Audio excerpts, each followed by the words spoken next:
¿Cómo están, estimados estudiantes? En este video continuaremos desarrollando el capítulo 4 sobre medidas estadísticas. Esta es la parte 3. Mi nombre es Alberto Bazán y soy el profesor de Estadística General en la Facultad de Industrias Alimentarias. Bueno, comencemos. El tema que trataremos el día de hoy es medidas de dispersión. Las medidas de dispersión son valores que sirven para cuantificar la homogeneidad o también uniformidad o variabilidad de los datos. Es decir, las medidas de dispersión sirven para medir la proximidad que tienen los datos entre sí. Las medidas de dispersión también son conocidas como medidas de variabilidad. Para el cálculo de las medidas de dispersión se toma un punto de referencia que generalmente es la media. Las medidas de dispersión en el nivel de la muestra son, en primer lugar, las medidas de dispersión absoluta. Entre ellas tenemos la amplitud o rango, la varianza y la desviación estándar. También tenemos medidas de dispersión relativa. En este curso estudiaremos el coeficiente de variabilidad o también conocida como coeficiente de variación.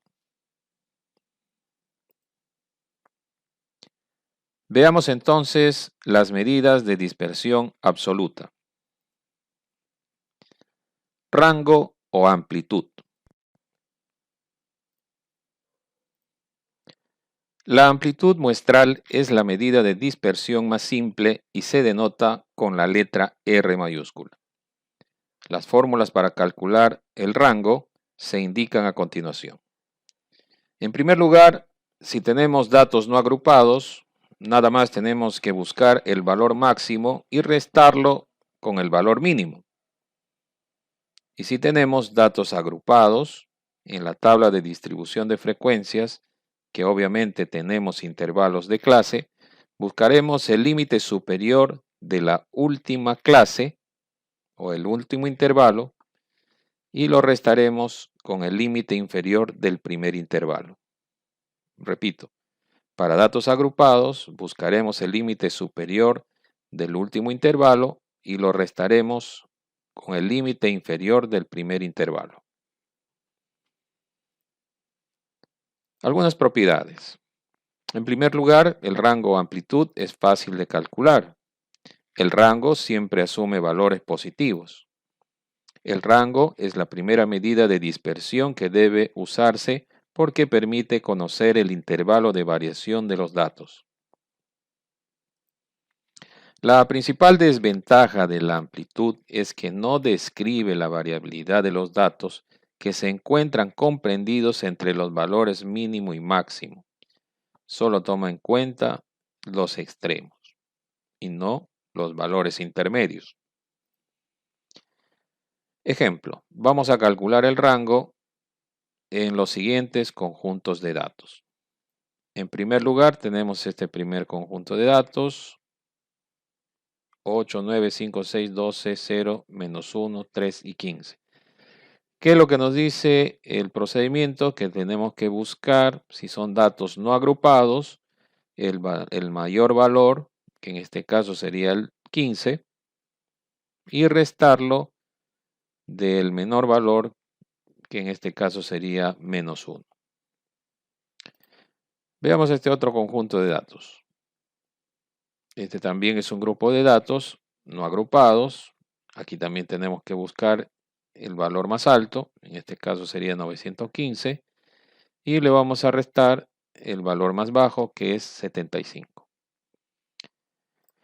Finalmente, este último grupo de datos, tenemos también que buscar el valor más alto, en este caso sería el menos 2, y el valor más bajo sería el menos 10. Veamos. Veamos la solución. Los datos son ordenados de menor a mayor. Aquí los tenemos. Entonces, aquí ya tenemos ubicados el máximo valor y aquí el mínimo. Y procedemos a hacer la resta correspondiente. El rango sería la diferencia entre 15 menos 1. Esto nos da como resultado el número 16. En este caso, el 16 sería el rango.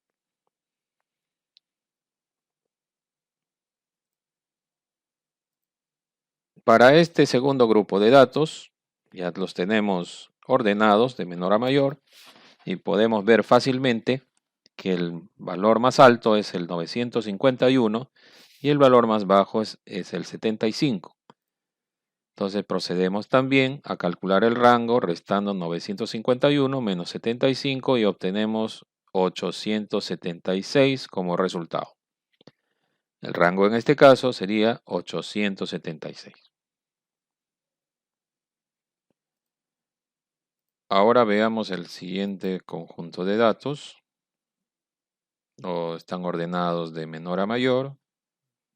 El menor es menos 10 y el más alto es menos 2, como ya lo habíamos visto anteriormente. Y procedemos a hacer la resta para calcular el rango. Menos 2 menos menos 10 nos da como resultado 8. Entonces el rango sería 8. Entonces esa es la manera de calcular el rango. Es bastante sencillo y es una primera medida de variabilidad que podemos calcular en cualquier grupo de datos y obtener una forma sencilla de tamaño o medición de la variabilidad. Como se habrán dado cuenta, a pesar de que tenemos números negativos, siempre el rango nos va a salir positivo. En estos tres ejemplos, a pesar de que se ha cambiado a valores negativos, hemos obtenido como resultado un valor positivo. Siguiente ejemplo. Una muestra aleatoria de los ingresos diarios en miles de nuevos soles de la farmacia La Loretana permitió obtener los siguientes valores. Bien, aquí tenemos un conjunto de datos que representan los ingresos diarios de esta farmacia. Ahora te pedimos calcular el rango. Como ya hemos aprendido el procedimiento, este ejemplo te lo dejo para que tú lo calcules. Vamos a ver ahora otro ejemplo. Este es un ejemplo donde vamos a trabajar con datos agrupados en una tabla de distribución de frecuencias que tiene intervalos de clase. ¿Qué dice? ¿Cuál es el rango en la tabla de distribución de frecuencias del ejemplo del alquiler de computadoras? Estos datos ya los conocemos. Y el procedimiento nos dice que para datos agrupados ya habíamos establecido de que tenemos que restar el límite superior del último intervalo menos el límite inferior del primer intervalo. Entonces, en este caso, vamos a restar 100 menos 0. 100 es el límite superior del último intervalo y 0 es el límite inferior del primer intervalo. Entonces, aplicando la fórmula, vamos a obtener 100 menos 0 igual a 100. Este sería el rango para estos datos agrupados. Esta también es una manera sencilla de calcular el rango y no vas a tener ningún problema para su solución. Veamos otro ejemplo. Los gastos diarios en nuevos soles en combustible en cada una de las dos sucursales de la empresa Climafrío Sociedad Anónima fueron seleccionados al azar, registrándose la siguiente información. Bueno, el gasto diario en combustible en la sucursal A está aquí con estos datos. Son 2, 4, 6, 8, 9 datos que se han tomado al azar del gasto de combustible en la sucursal A. En la sucursal B tenemos también 8 datos que se han tomado al azar y se pide determinar cuál de las sucursales tiene mayor variabilidad en cuanto a los datos de gastos diarios de combustible. ¿Sí? Entonces, una de las cosas para las cuales nos sirve este cálculo del rango es para comparar la variabilidad de dos o más grupos de datos. ¿sí? Calculamos la variabilidad de los datos y podemos comparar.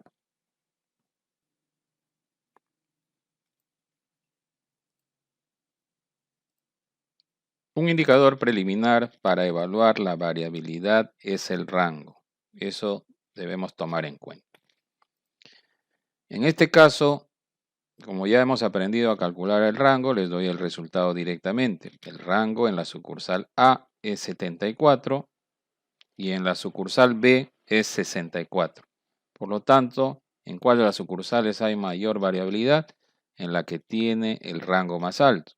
Por esa razón, y decimos que en A se tiene mayor variabilidad.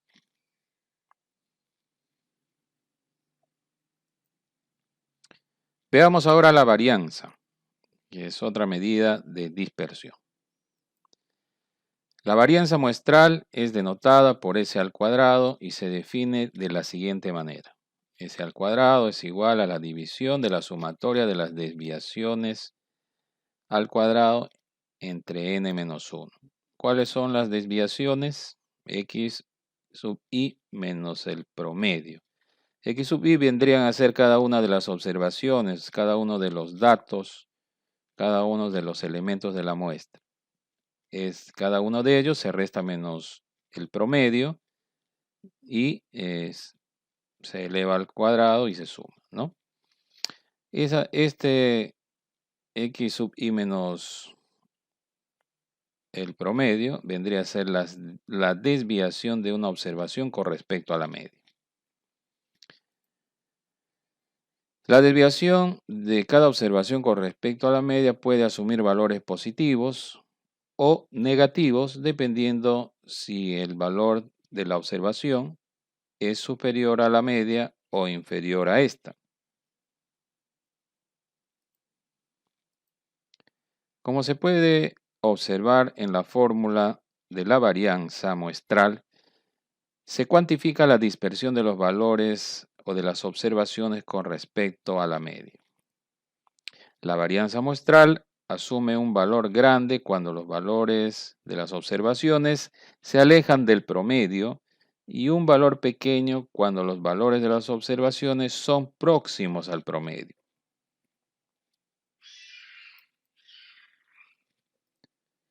Las fórmulas para calcular la varianza se presentan a continuación. En el lado izquierdo tenemos las fórmulas cuando nos toca trabajar con datos no agrupados. Aquí tenemos varias fórmulas. Y en el lado derecho tenemos la fórmula para trabajar con datos agrupados. Algunas propiedades de la varianza. En primer lugar, la varianza muestral siempre es positiva. Entonces, luego, si digamos a los valores o las observaciones se le suma o se le resta una constante, entonces obtendríamos unos nuevos valores que aquí lo llamamos como z sub i. Entonces, la varianza de los nuevos valores va a ser igual a la varianza de los valores originales, no importando si a los valores originales se le ha sumado una constante. Siempre se mantiene la misma varianza. Eso es lo que significa esta propiedad. Ahora veamos si a esas observaciones se le multiplica una constante, ¿no? Si se multiplica a cada observación una constante, obtenemos unos nuevos valores que aquí le llamamos z sub i. Entonces, la varianza de esos valores z va a ser igual al producto de esa constante al cuadrado por la varianza de los datos originales. Tomando en cuenta de que si el valor absoluto de la constante es menor que 1, entonces la varianza de los nuevos valores va a ser menor a la varianza de los datos originales. Y si el valor absoluto de la constante es mayor o igual que 1, entonces la varianza de los valores nuevos va a ser mayor o igual a la varianza de los valores originales. Eso significa esta propiedad. Una propiedad más es que la varianza muestral es única y siempre existe. La varianza muestral es afectada por los valores extremos. El mayor inconveniente de la varianza muestral es que su unidad de medida es el cuadrado de la unidad de medida de los datos originales. Esto lo hace inaplicable de manera directa. Veamos un ejemplo.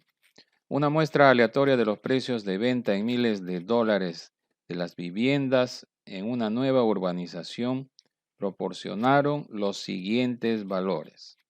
Aquí tenemos 2, 4, 6, 7 valores en miles de dólares, que es el precio de venta de unas viviendas en una nueva urbanización. Nos piden calcular la varianza muestral de estos precios de venta.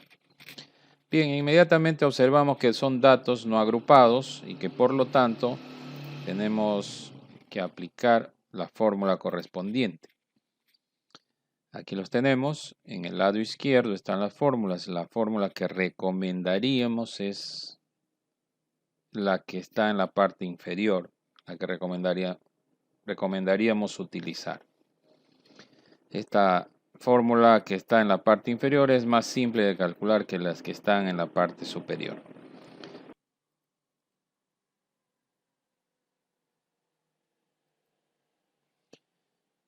Veamos la solución. Los datos no están agrupados, por lo tanto la varianza muestral se debe calcular con las fórmulas para datos no agrupados, obviamente. Y esta es la fórmula que estamos recomendando. Vamos a observarlas bien, las tienes que memorizar para aplicarlo en tu examen, en tu práctica. Tienes que memorizar esta fórmula y si la aplicamos a los datos que nos da el ejercicio, aquí los tenemos. Entonces, al aplicar esta fórmula, vamos a observar. En primer lugar, tenemos aquí que tenemos que sumar los cuadrados de cada una de las observaciones. Es decir, cada observación la elevamos al cuadrado y los vamos sumando. Nos va a salir un resultado y lo debemos reemplazar en esta parte de la fórmula. Aquí en esta parte de la fórmula vamos a sumar primero todas las observaciones. Y ese resultado lo elevamos al cuadrado. Este resultado al cuadrado lo dividimos entre el tamaño de muestra. Resolvemos todo lo que está en el numerador y lo dividimos entre n-1. Aquí hemos hecho eso. Aquí en esta parte, entonces esta parte de acá hemos elevado al cuadrado cada una de las observaciones y las estamos sumando. El resultado de esta suma de los cuadrados sería 16.897. La siguiente parte de la fórmula hemos dicho que tenemos que sumar todas las observaciones, lo que está aquí adentro, y eso es lo que hemos hecho acá, 40 más 39 más, etcétera. Todas las observaciones han sido sumadas acá, eso sale 339 y lo elevamos al cuadrado. Lo dividimos entre n, que en este caso es 7, y resolvemos la parte del numerador y dividimos finalmente entre 6, que es n-1. Al final resolvemos estas operaciones y nos sale 79,952. Pero tú puedes resolver no solo de esta manera. Esta es una forma de resolver esta operación de manera, digamos, horizontal, ¿no? Pero también podemos hacer de la siguiente manera, utilizando una pequeña tablita, ¿no? Como la que estoy mostrándoles, ¿no? Entonces, tú ya decides si quieres resolver mediante esta forma o lo quieres resolver utilizando esta tablita. En este caso, tenemos todos los datos, los 7 datos, ¿no? Aquí en la primera columna de esta tabla, y sería el número de cada observación. Son 7 observaciones y va variando de 1 hasta 7. Seguidamente vamos a aplicar la fórmula. Vamos a colocar cada observación aquí de manera vertical. Todas las observaciones las ponemos en esta columna, desde la primera hasta la séptima, ¿no? Entonces aquí vamos a aprovechar para calcular la suma de todas las observaciones, que luego lo vamos a reemplazar aquí. Entonces sumamos todas las observaciones, nos sale 339 y eso lo reemplazamos acá. De la siguiente manera. 339 lo reemplazamos acá. Ahora, tenemos que calcular los cuadrados de esta parte de la fórmula, y aquí hemos calculado los cuadrados de cada observación, y la sumatoria de esos cuadrados sale 16.897, que pasa a reemplazar acá. Es otra forma de resolverlo. Tal vez te puede resultar más cómodo usar esta tabla o la forma anterior. Cualquiera de las dos puedes escoger. Entonces, una vez que reemplazamos esos valores, ya tenemos aquí, igual que en el caso anterior, y obtenemos 79,952. Es el valor de la varianza de este conjunto de datos, 7 datos. ¿Sí? Esta es su varianza. Entonces, concluimos que el valor de la varianza es 79,952. Significa que en promedio la desviación al cuadrado de una observación con respecto a la media es 79,952. Debemos notar que las unidades de la varianza, ¿no?, son miles de dólares al cuadrado. Sus unidades están al cuadrado, lo que hace difícil aplicar e interpretar. Entonces, vamos a ver otro ejemplo. Calcule la varianza de los datos del ejemplo sobre tiempos de alquiler de computadoras. Ya nos hace recordar los datos agrupados, ¿sí? Esta tabla que ya hemos trabajado varias veces. En este caso vamos a volver a utilizar para calcular la varianza. Y en este caso vamos a aplicar la fórmula para datos agrupados. Aquí vamos a dar una mirada rápida. Vamos a sumar este producto de la frecuencia absoluta por la marca de clase al cuadrado. Eso vamos multiplicando y lo sumamos desde la clase 1 hasta la última clase. Aquí vamos en esta parte de la fórmula, vamos a multiplicar la frecuencia absoluta por la marca de clase para cada una de las clases y los vamos sumando. Ese resultado lo elevamos al cuadrado, lo dividimos entre el tamaño de muestra y luego todo lo que obtenemos en el numerador lo dividimos entre n-1. Bien. Entonces eso es lo que hicimos acá. Entonces con los datos que tenemos aquí están las frecuencias absolutas que tenemos que multiplicar por la marca de clase al cuadrado, o sea, 5 por 10 al cuadrado, 12 por 30 al cuadrado y así sucesivamente. Y y aquí les muestro las operaciones que hemos hecho. 5 por 10 al cuadrado, 12 por 30 al cuadrado y así sucesivamente. Esta fórmula también tienes que recordarla, tienes que memorizar porque de otro modo podrías perder mucho tiempo queriendo entender a la hora del examen. Es mejor que lo memorices. Calculas esta parte de la fórmula. Acá calculamos el producto de la frecuencia absoluta por la marca de clase. Aquí está. Cada frecuencia absoluta por su respectiva marca de clase. Una vez que hemos resuelto esto, lo elevamos al cuadrado. Dividimos entre el tamaño de muestra y luego el tamaño de muestra menos 1. Al final obtenemos una varianza de 508,02259.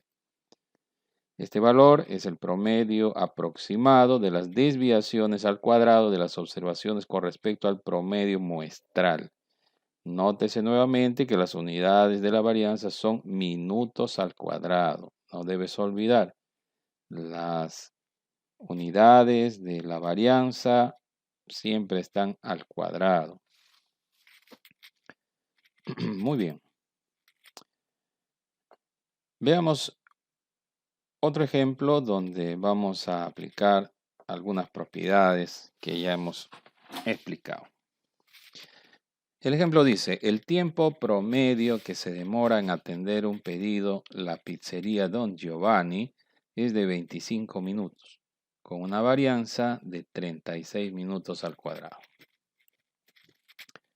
Si luego de aplicar una reingeniería al proceso de producción se reduce el tiempo de atención en 5 minutos, ¿cuáles son los valores de la media y la varianza luego de aplicar la reingeniería?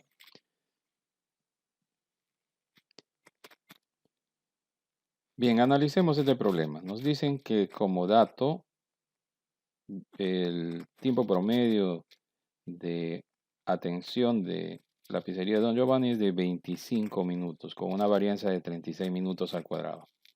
Al aplicar la reingeniería, se reduce el tiempo de atención en 5 minutos, o sea, cada vez que se atiende, ya los tiempos después de la reingeniería es 5 minutos menos, ¿no? Entonces, ¿qué significa eso? ¿Qué significa eso?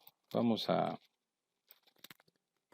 a hacer lo siguiente. En primer lugar, vamos a poner una variable X y eso va a significar el tiempo de demora antes de aplicar la reingeniería. Y luego Y, el tiempo de demora después de aplicar la reingeniería. Entonces, hagamos esta pequeña ecuación. El tiempo de demora antes de aplicar la reingeniería es X menos 5, que es cuando se aplica la reingeniería, como resultado nos va a dar el tiempo de demora después de aplicar la reingeniería, ¿no? Entonces, al valor de X, al tiempo X, le reducimos 5, entonces ese resultado sería el tiempo de demora después de aplicar la reingeniería. Entonces, aquí para resolver el problema que nos están pidiendo, en primer lugar, cuáles son los valores de la media y luego de la varianza. Entonces vamos a, en primer lugar, aplicar propiedades de la media para esta parte. Entonces, aplicamos en primer lugar las propiedades de la media. Entonces, ¿qué pasa si a las observaciones originales, en este caso le vamos a restar una constante A, que en este caso vale 5? Entonces vamos a obtener nuevos valores, unos valores que aquí le llamamos Z, ¿no? Entonces cada observación menos 5 va a ser el nuevo tiempo que es representado por la letra Z. Entonces, ¿qué va a pasar con los promedios? Entonces el promedio, como dice esta propiedad, el promedio de los valores Z, o sea del tiempo reducido, va a ser igual al promedio de los valores originales menos ese valor de la constante, ¿no? Que en este caso es 5. Fíjense, entonces, nada más para obtener el nuevo promedio, tengo que restarle al promedio original el valor 5 y listo, ya estoy obteniendo el nuevo promedio. Así de sencillo. Entonces, aplicando esa propiedad para calcular el nuevo promedio, después de haber aplicado la reingeniería, solamente tengo que restarle al promedio original la cantidad de 5 y ya de esa manera estoy obteniendo inmediatamente el nuevo promedio. ¿Sí? Entonces, si aplicamos eso, 25 era el promedio original, 25 minutos, menos 5, que es el tiempo que se reduce al aplicar la reingeniería, Entonces el nuevo promedio de tiempo de atención sería 20 minutos. 20 minutos.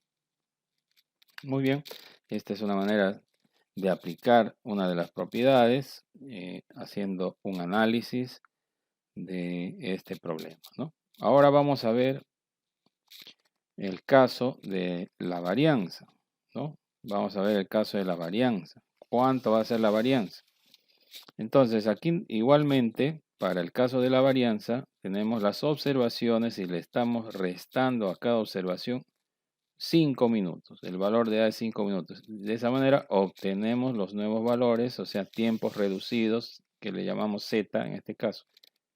Entonces, ¿qué va a pasar con la varianza al reducir 5 minutos? No pasa nada. La varianza seguiría siendo la misma. Eso es lo que nos dice la propiedad. La varianza de los datos o de los tiempos disminuidos va a ser igual a la varianza original, a pesar de que se le está restando una constante de 5, o sea, 5 minutos. Con la varianza no se altera. Muy bien. Pasemos entonces a la desviación estándar.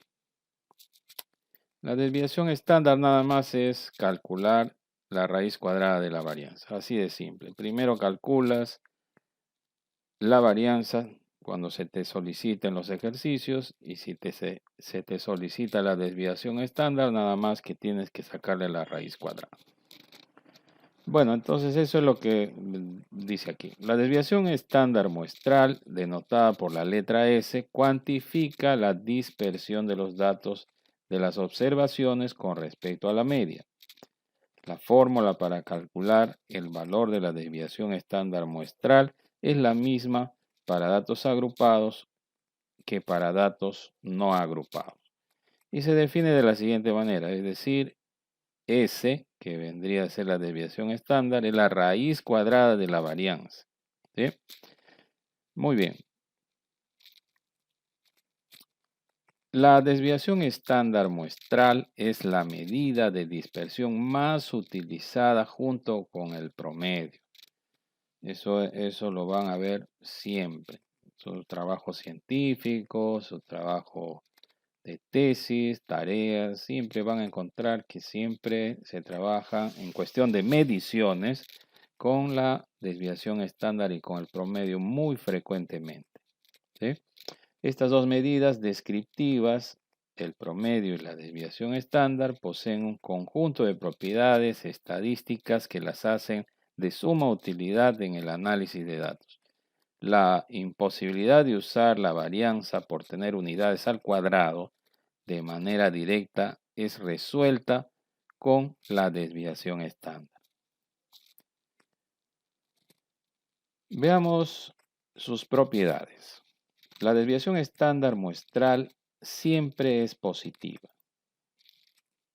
Luego, esta propiedad ya es conocida. Si a los datos originales le sumamos o restamos una constante, se genera unos nuevos datos que le llamamos z sub i. Entonces, pero a pesar de que se le sume o se le reste a los datos originales una constante, la desviación estándar se va a mantener igual, ¿sí? Así que esta es una propiedad que también sucede lo mismo con la varianza. Veamos la siguiente propiedad. Si multiplicamos una constante a cada observación, generamos unos nuevos valores que aquí les llamamos z sub i.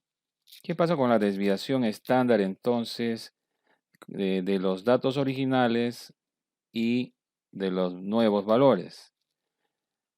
Entonces, la desviación estándar de los nuevos valores va a ser igual al valor absoluto de la constante por la desviación estándar de los datos originales.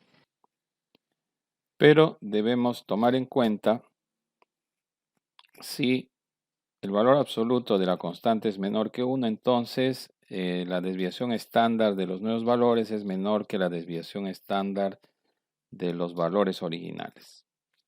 Y si el valor absoluto de la constante es mayor o igual que 1, entonces la desviación estándar de los valores nuevos es mayor o igual que la desviación estándar de los valores originales.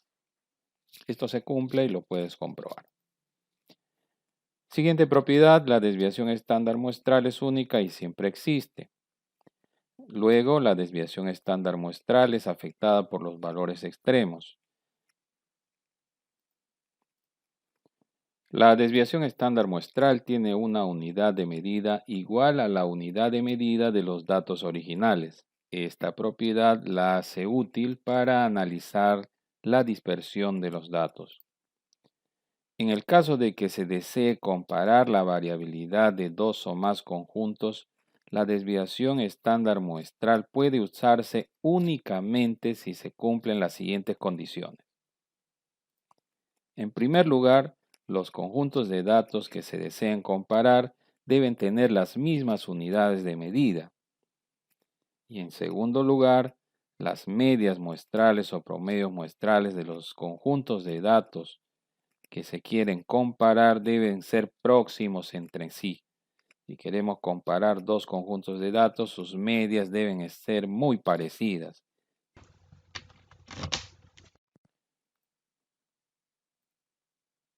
Veamos el siguiente ejemplo. En los terminales de autos de la avenida Elías Aguirre en la ciudad de Iquitos, se seleccionaron durante diferentes días al azar los precios de los pasajes para viajar a la ciudad de Nauta, obteniéndose la siguiente información. Aquí tenemos estos precios de los pasajes en diferentes momentos de un determinado año y aquí tenemos algunos cobraban 20, otros 22, otros 15 y así varios precios se han ido encontrando a lo largo de diferentes días en un determinado año. Nos piden calcular la desviación estándar de los precios de los pasajes. Desviación estándar de los precios de los pasajes. Desviación estándar de estos valores. Y también nos piden ¿qué pasa si los pasajes aumentan en 5%? ¿Cuál es la desviación estándar de los precios después de este aumento? ¿No?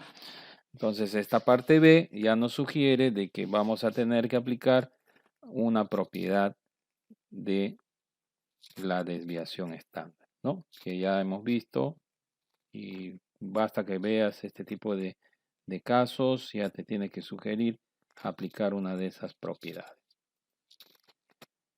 Para resolver la parte A, entonces necesitamos, como son datos no agrupados, en primer lugar, tenemos que calcular la varianza para poder obtener la desviación estándar, ¿sí?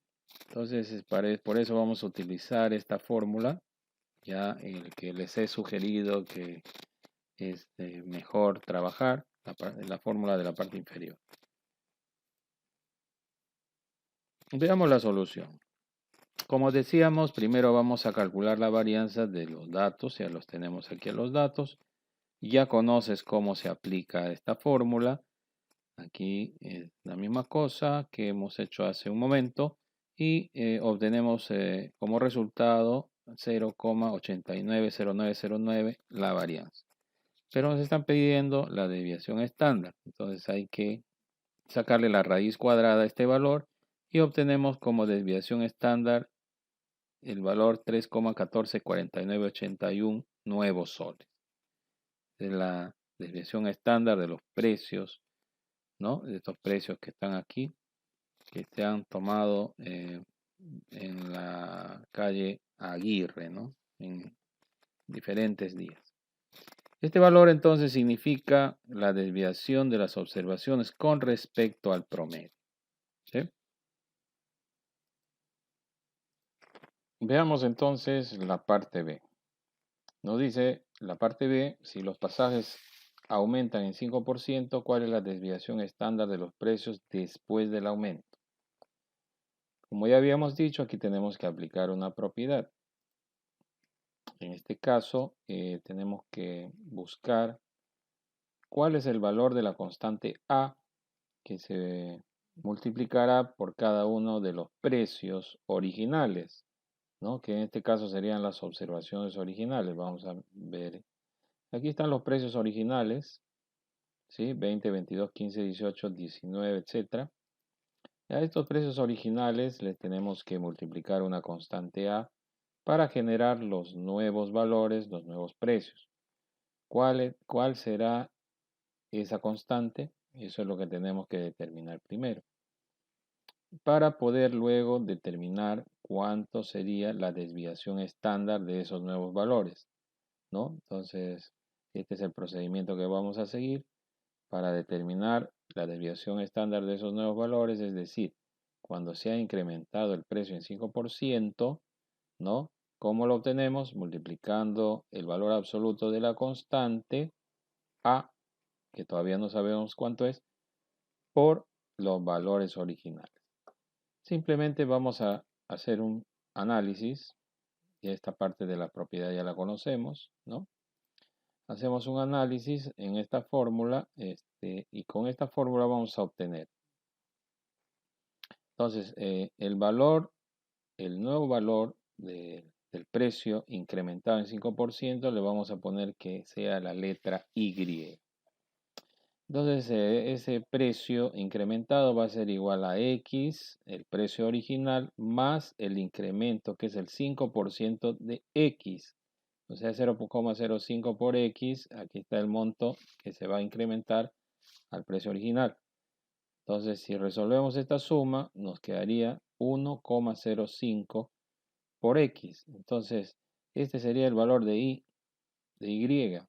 ¿no? El producto de 1,05 por el precio original, y con eso vamos a obtener el nuevo precio, que en este caso lo estamos representando con la letra Y, ¿no? Entonces de esa forma ya determinamos cuál es el valor de la constante A. La constante A tiene un valor de 1,05 y al multiplicar por las observaciones o los precios de los pasajes a Nauta, obtenemos un nuevo precio que aquí le estamos denominando como Y.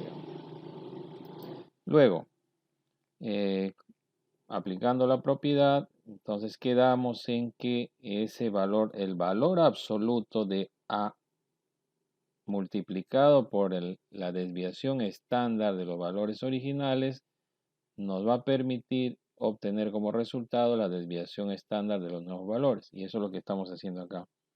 Vamos a multiplicar ese valor de A que hemos determinado que es 1,05 por la desviación estándar original, y de esa manera vamos a obtener la desviación estándar nueva, la nueva desviación estándar. Entonces, procedemos 1,05 por esa desviación estándar de los valores originales, que ya lo habíamos obtenido anteriormente, que está aquí, 3.144981. Eso es lo que estamos aplicando acá, 3.144981 por ese valor de A, y obtenemos la nueva desviación estándar, que es 3,30223.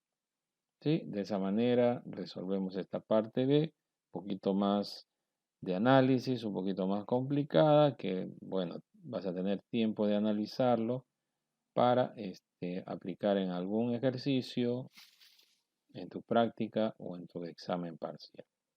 Por el momento, quedamos aquí, quedando pendiente resolver lo que es la siguiente parte, que es el coeficiente de variabilidad. Les adelanto que el coeficiente de variabilidad se utiliza cuando no se puede utilizar la desviación estándar para comparar la variabilidad de un conjunto de datos. Habíamos dicho hace un momento que para comparar la variabilidad de dos o más conjuntos de datos hay dos requisitos. El primero, que los dos deben tener las mismas unidades de medida, o los dos o los más conjuntos de datos. Y después deben tener un promedio parecido. Los dos o más conjuntos de datos deben tener un promedio muy cercanos entre sí. En el caso de que no se cumplan esas dos condiciones, entonces se recurre al coeficiente de variabilidad para comparar la variabilidad de dos o más conjuntos de datos. Eso es lo que vamos a ver en el siguiente video. Hasta pronto.